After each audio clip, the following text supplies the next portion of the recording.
하나님을 예배합니다.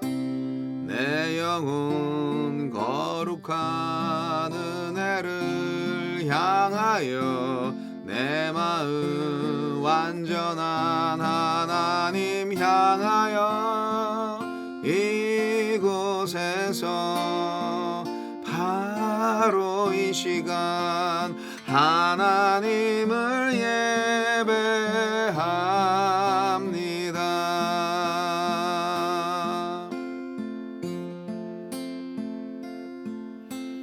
나는 하나님을 예배하는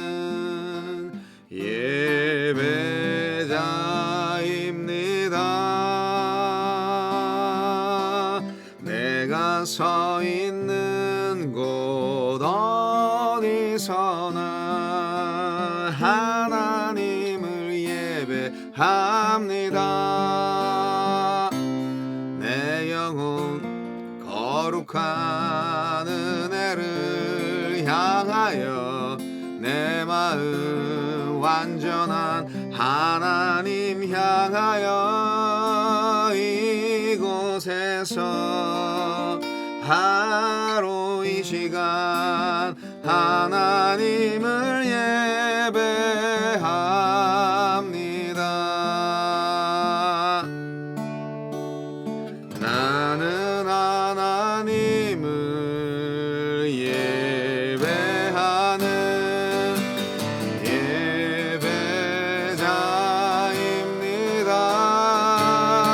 예배자입니다.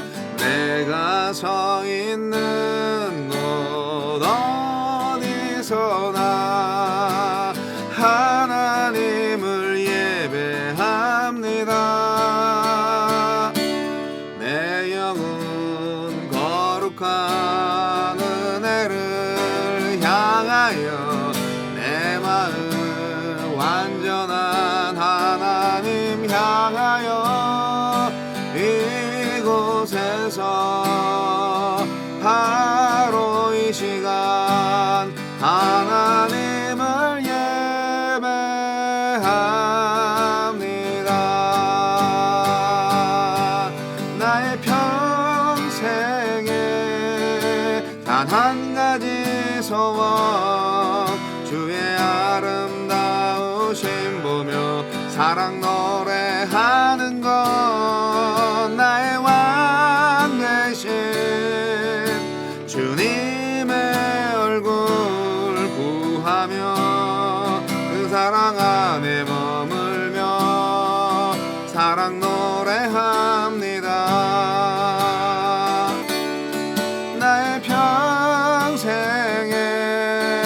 단 한 가지 소원 주의 아름다우심 보며 사랑 노래하는 것 나의 왕 되신 주님의 얼굴 구하며 그 사랑 안에 머물며 사랑 노래합니다.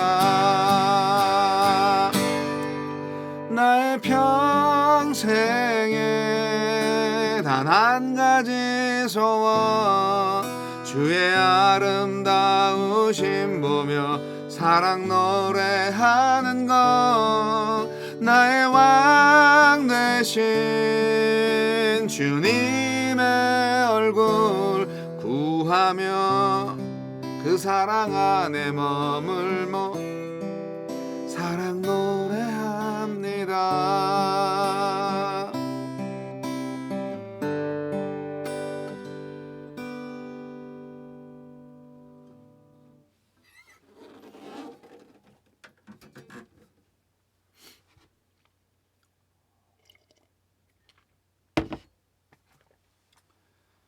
1월 12일 수요일 요한복음 4장 15절로 26절.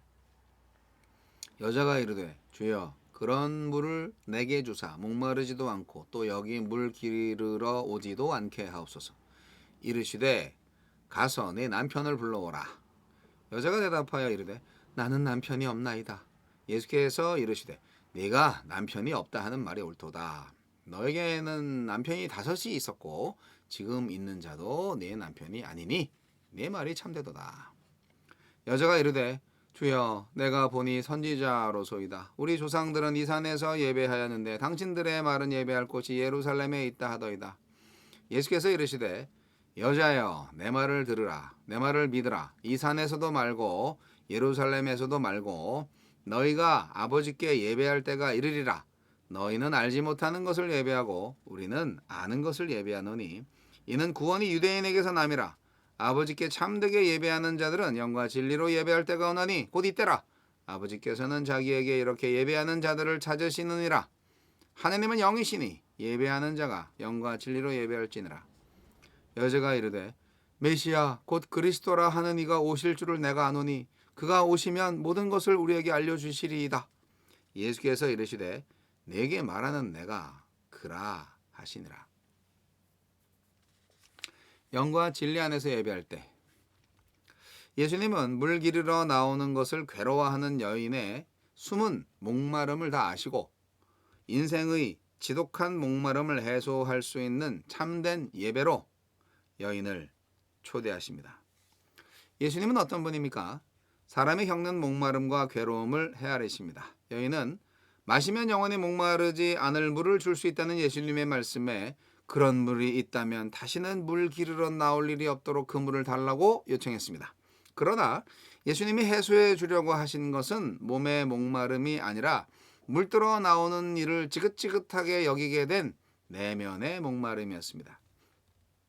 그래서 예수님은 내 남편을 불러오라는 말씀으로 여인의 근원적인 목마름을 다루기 시작하셨습니다.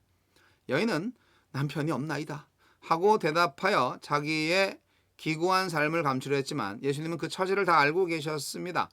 그렇지만 그래 네 말이 맞아 내겐 남편이 없지 하면서 여인의 말과 존재를 긍정해 주셨습니다.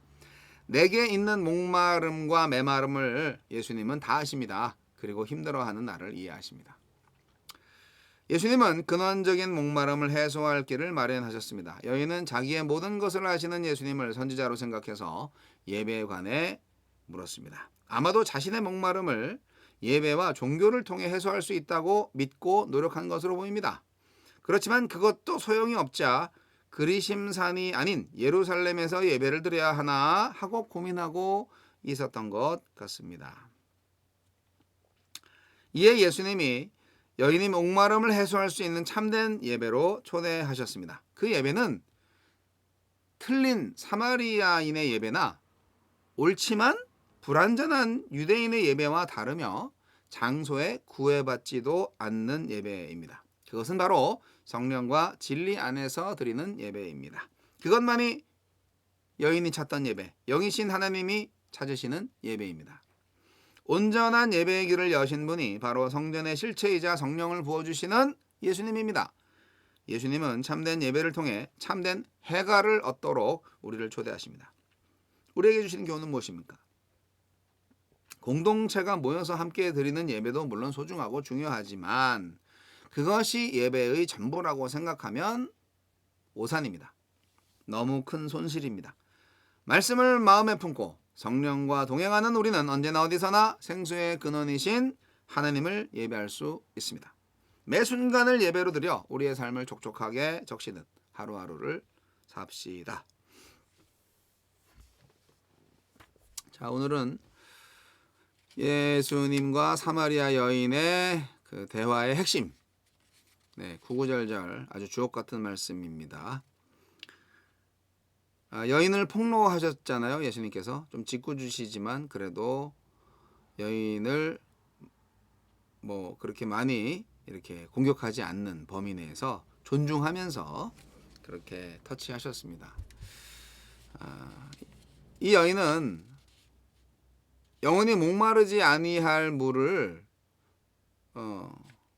준다고 하니까 그 물을 자기에게 달라고 강력하게 요구합니다. 저는 그렇게 요구하는 것도 굉장히 그 용기가 있어야 된다고 생각해요. 어제 묵상했던 말씀 끝절을 아셔야 합니다. 생수를 얻을 수 있는 방법에 대해서 여인이 물어봤고 예수님이 그에 대해서 답변을 했죠. 예수님께서 거기 23절 다시 볼게요. 예수께서 대답하여 이르시되 이 물을 마시는 자마다 다시 목마르려니와 14절 내가 주는 물을 마시는 자는 영원히 목마르지 아니하리니 내가 주는 물은 그 속에서 영생하도록 솟아나는 샘물이 되리라. 이 샘물이 뭐를 상징한다고 말씀드렸죠? 기억이 나시나요? 네, 성령을 의미한다고 말씀드렸습니다.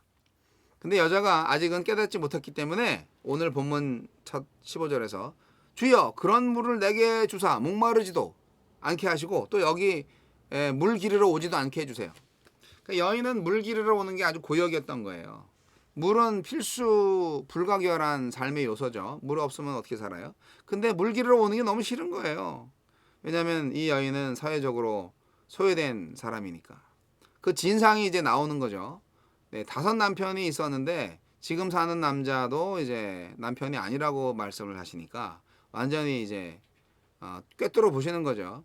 그랬을 때 이제 여자가 주여 내가 보니 선지자로소이다 딱 하면서 거기에 대한 답변을 안 하고 완전히 딴 데로 대화의 주제를 돌립니다. 이 여성이 아주 머리가 좋아요. 우리 조상들은 이 산에서 예배했는데 당신들의 말은 예배할 곳이 예루살렘에 있다 하더이다. 이 말은 뭐냐면 여기 해설에도 나오지만 그러니까 이 여인은 나름대로 예배를 갈망했던 사람이에요. 예. 그래서 자신의 이 참 짓궂은 그런 인생, 참 뭐가 좀 잘 안 되는 인생, 기구한 인생에서 나의 진정한 그 목마름을 예배에서 찾고자 했는데 그런데 사마리아에서는 그리심산에서밖에 예배할 수가 없으니까 예루살렘으로 가야 되나, 예루살렘에서 예배하면 그게 정말 나에게 목마름의 해소가 되는 길이 될까 고민했던 거죠. 그랬을 때 이제 예배의 진리가 나오고 있습니다. 예수님이 여자여 내 말을 믿으라 이렇게까지 말씀하셨어요. 예, 믿으라고 하시네. 여기서도 하지 말고 예루살렘에도 하지 마. 그러니까 장소는 중요하지 않다.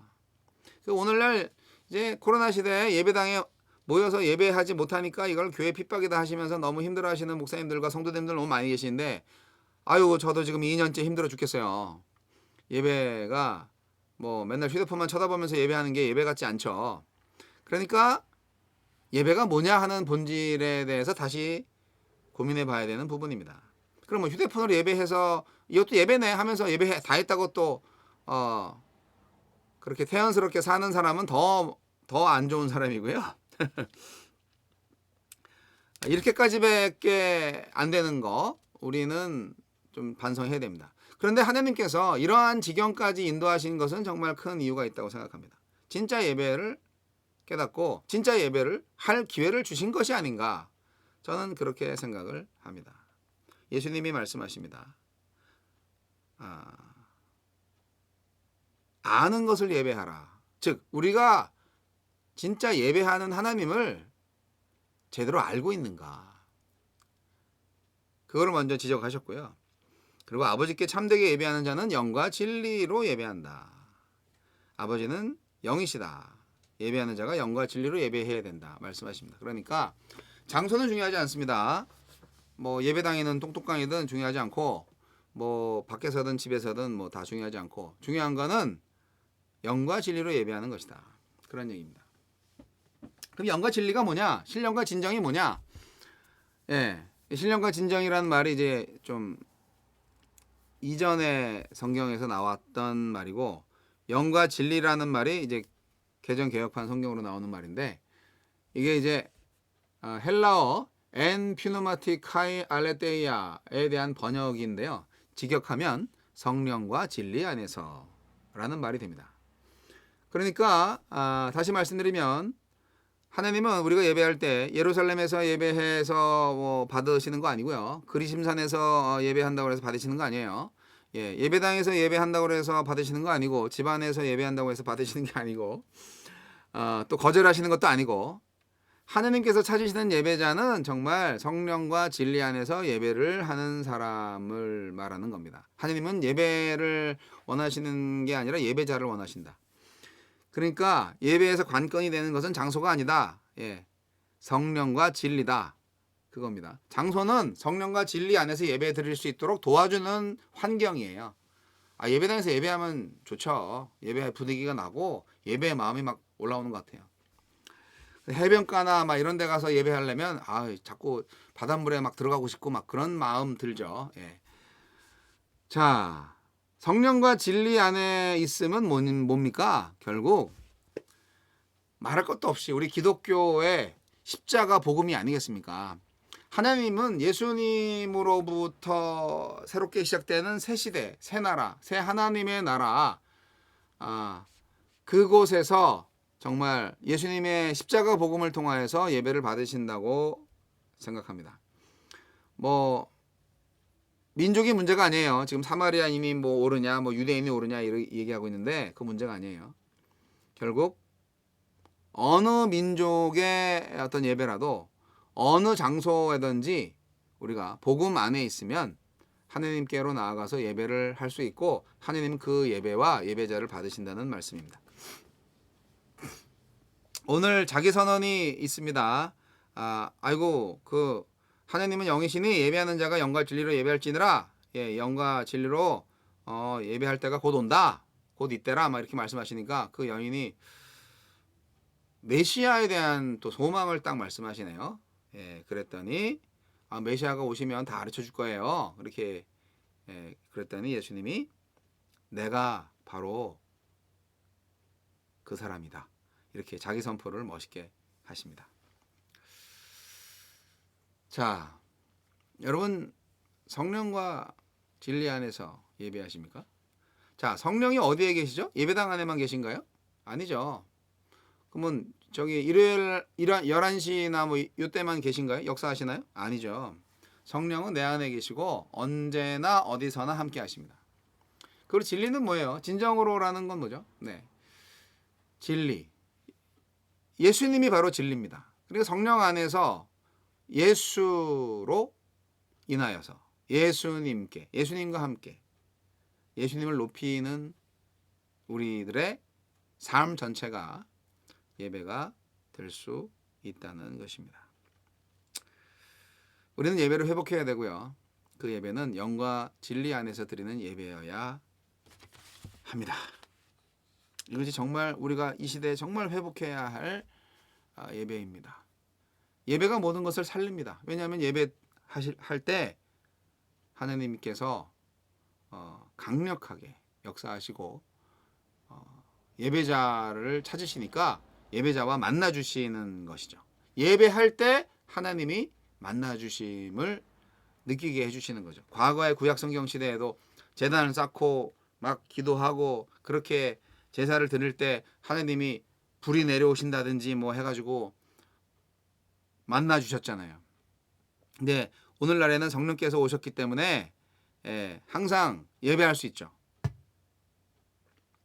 그런데 예배할 때 그 하나님의 임재가 확실하게 더 느껴지는 거죠.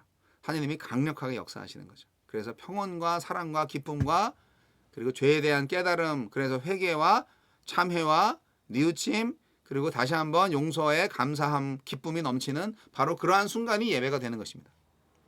이건 맛본 사람만이 알 수 있죠. 여러분, 일상 속에서도 그러한 예배가 가능하다고 믿고요. 그 예배를 회복하시기 바랍니다.